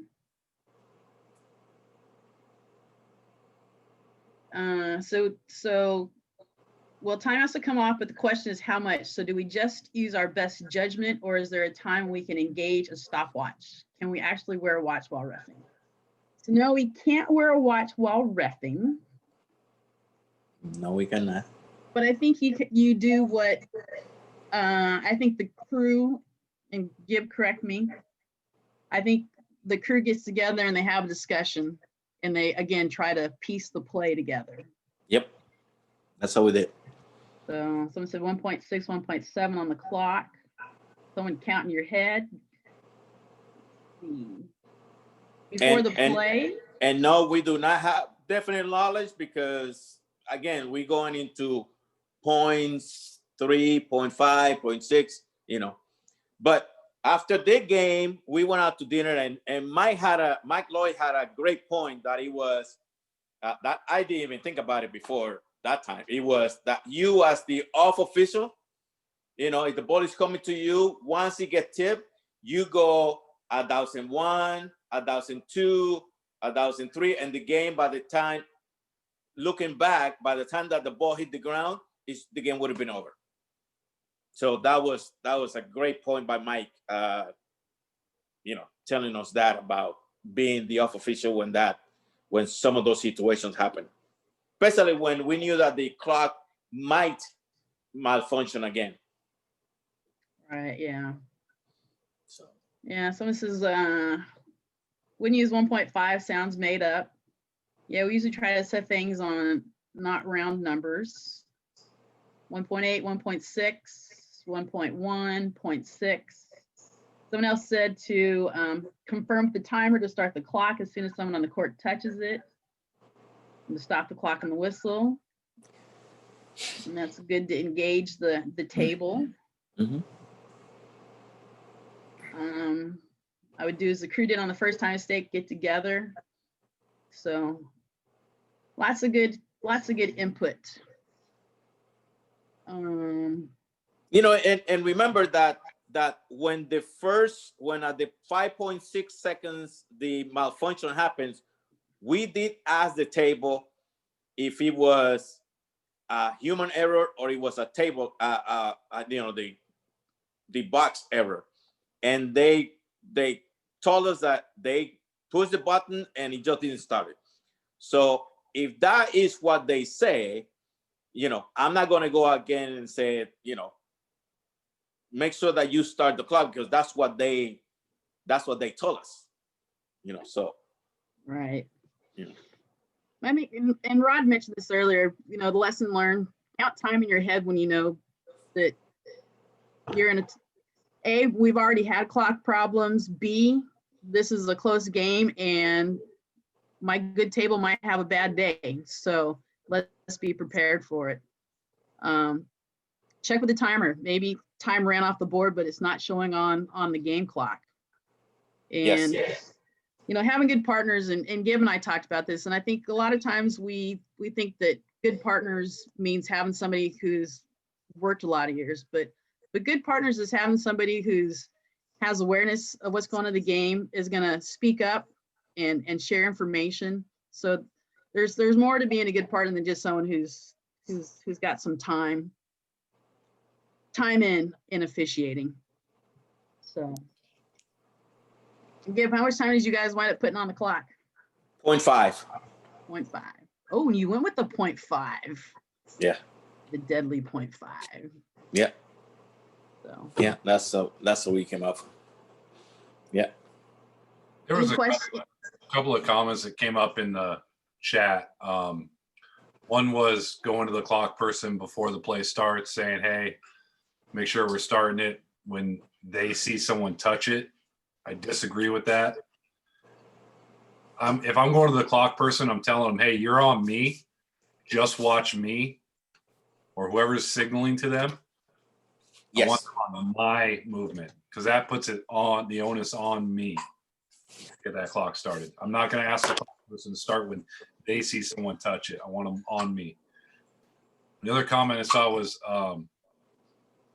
because we don't have definite knowledge, we can't change anything.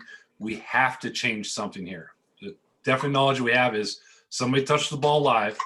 Yep. And the ball went out of bounds. So we can't redo a play.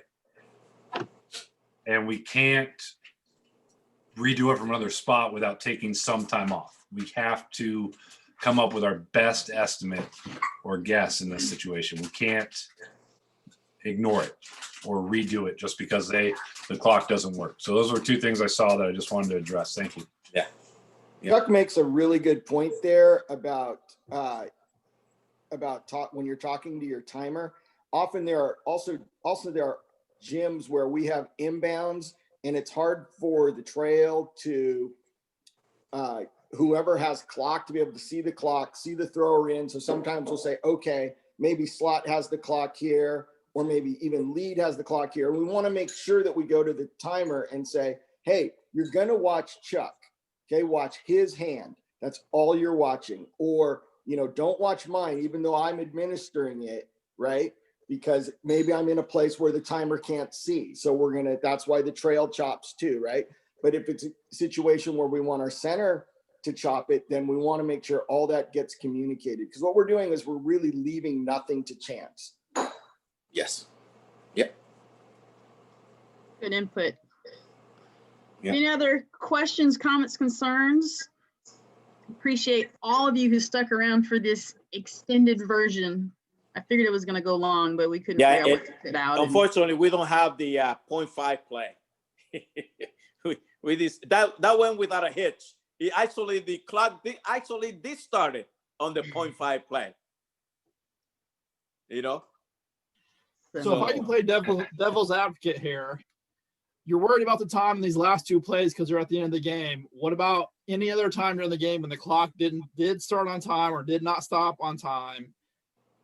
You didn't adjust at any other time, or if the coach would have asked or would have complained about it not starting on time, you guys would have not changed the time then. Why is it different because it's at the end of the game versus any other point in the game? We had changed the time numerous times. And what this clock did earlier before the end was if you were counting down, it would go 10, 9, 8, 8, 8. It would hold on 8, and then it would go 4, 3, 2. So what it was doing, the clock was actually sometimes keeping time, but the numbers weren't changing. Does that make sense? So you're looking at a clock, it's 10, it's 9, it's 8, it's 8, it's 8, it's 5. So it's skipping 7 and 6, but it's still keeping that time. Underneath 5 seconds, we weren't sure where those ticks were coming. Does that make sense? Yeah, and I'll piggyback on what Rod said. I was there watching this game live with Lezley. Again, think the crew did a great job on it. Timing mistakes, as Rod mentioned, were corrected throughout the game. But like he said, you've got to have a little more patience because they recognized what was going on with the clock. And when it comes down to the final seconds, you can't have patience. You've got to stop it right away since it's not starting. Whereas earlier in the game, you can actually see if it was starting or not. But when you're down to 1 second, 2 seconds left, you don't have time to see if it was going to start 0.3 seconds later or whatever, you know? Yeah, And particularly also- in such a close game. And also- every time is of the essence. We brought the coaches together numerous times to explain to them what time we had decided on and why. And both coaches understood and just really wanted to get back. Once they knew the time, they really didn't have questions. They needed to go back and coach their teams. Yeah, and Randy, I mean, that is a great point though, because we do need to take care of that the whole game, right? And I think that's kind of what you're trying to get away from that. So yes, we do need to take care of it the whole game. And yes, this crew did a good job of doing so. Anything else? There's a graph I saw once. It's as the game progresses, the amount of time we spend at the monitor in college, is minimal. And as the game gets into crunch time, we'll spend a lot more time. It's kind of the same thing when it comes to these clocks. As the game's progressing, if we can fix it quick and easy, okay, fix it. If we're losing a second in the first 10 minutes of a game, it doesn't apply the same way as if we're missing a second in the last 20 seconds of a game. So what we're going to be remembered for is that last 3 plays. I mean, these 3 guys were, dealt a crappy hand all over social media because of how these clocks were ran, and they did a hell of a job with it. And so we have to be as good as we possibly can at the end. So we'll adjust it. If they would have gone any other way, they would have been roasted way worse than anybody you'd ever heard. Yeah, no, I agree. I think you guys did the right thing at the right time for the good of the game. So, and yeah, with 19 in your hand. So. Yep. Well, thanks for everyone. Anybody else had any comments, questions, concerns? I've got a question about a slightly related subject. When you're for sub-varsity games and they don't have a shot clock, like when you go to Lake Washington and they're playing in the auxiliary gym, or you go to Lake Mercer and they're playing at the rec center. Mhm. I'll go to a game and they'll say, we don't have, last time we didn't do a shot clock because referees didn't want to do it. And then I'll say, well, we have to have a shot clock. That's what the rules say. And it's available on the scoreboard. It's just not visible on the front, but they have it on the backside, or to get a stopwatch. Can we get something from the association? One is, what is your guys' interpretation? And then can we get something from the association on how to handle that?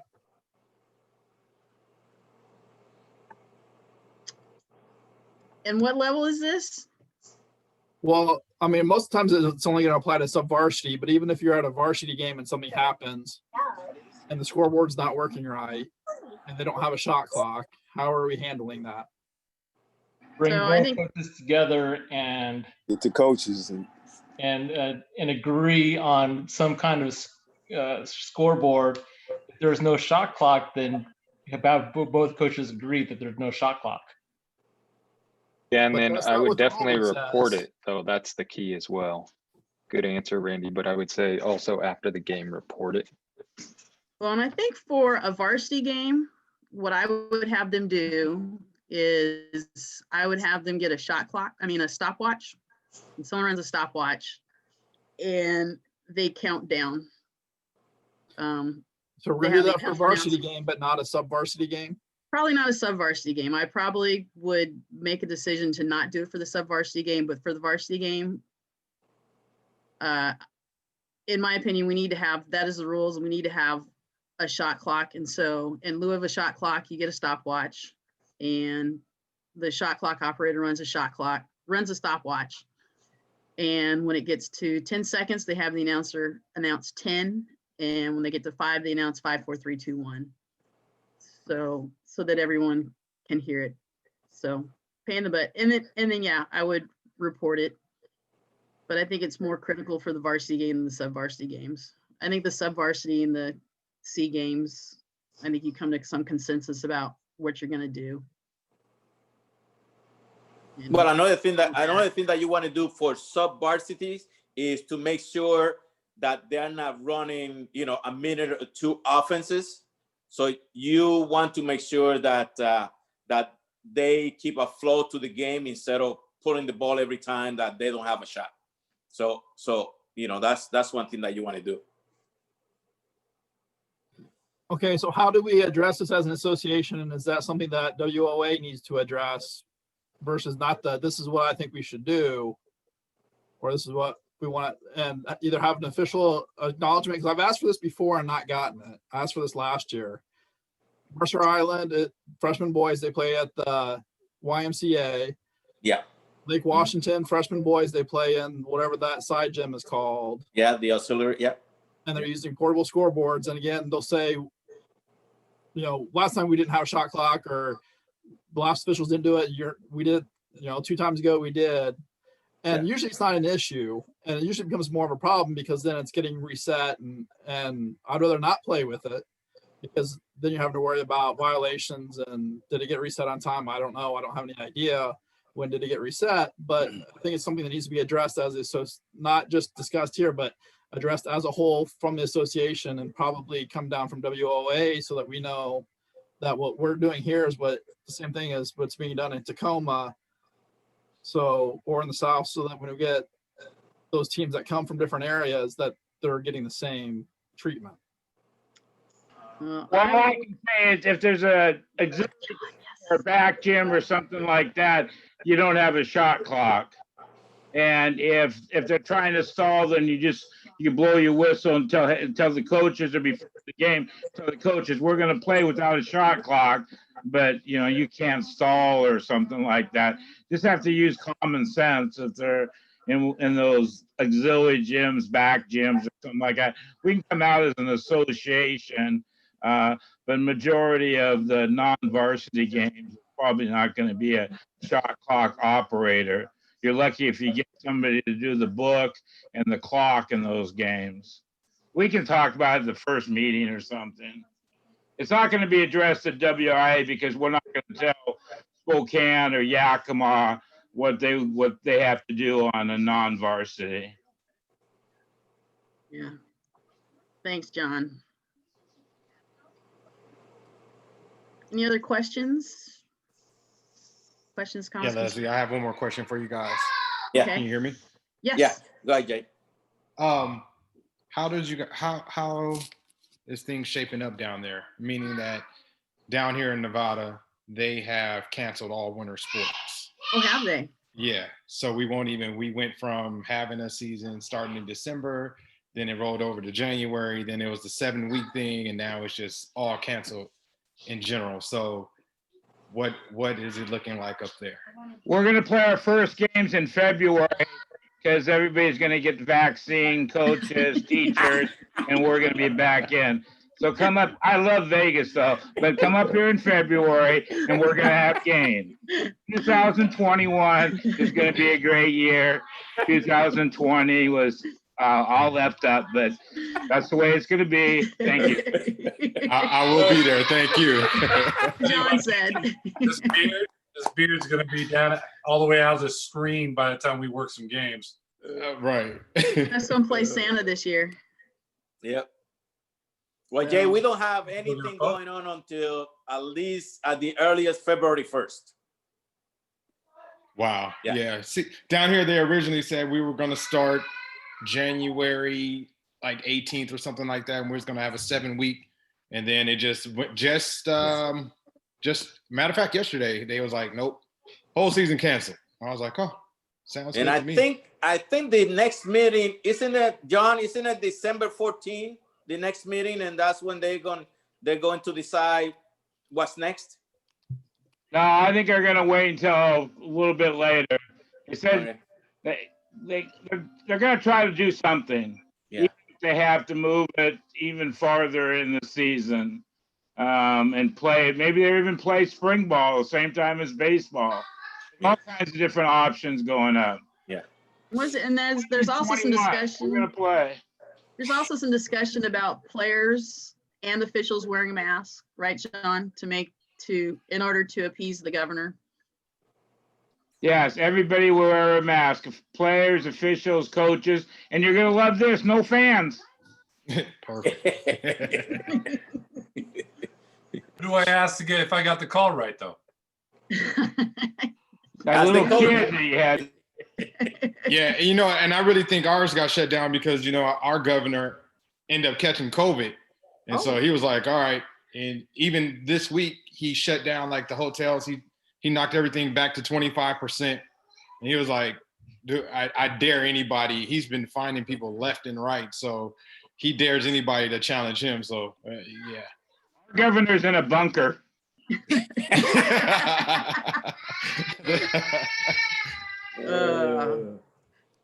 Well, I want to get out of here before it gets political. I've got too many opinions. Love you guys. Hell of a job, you guys. Hell of a job.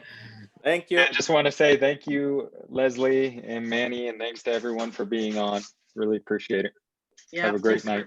Appreciate you guys. Thanks. Okay. Thanks for hanging out with us. yes, for our extended version.